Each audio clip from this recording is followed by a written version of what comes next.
3 tricks that I like to use when I'm putting in chandeliers in a room are to use a chandelier that's not too overpowering visually. So a crystal chandelier for a large space can be a good choice.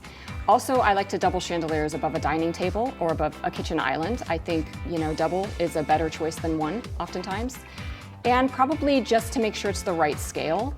So you don't want something that's too large, but you don't want something that's just too small. So just pay attention to the scale. A tip for chandeliers is to hang them at a lower height. People always think they should hang their lights very close to the ceiling, and that defeats the purpose of having a beautiful light if you have to look up to see it. My tip for chandeliers, and especially those drum pendants that we all love, make sure you have a diffuser on the bottom of the light. No one wants to see the light bulb.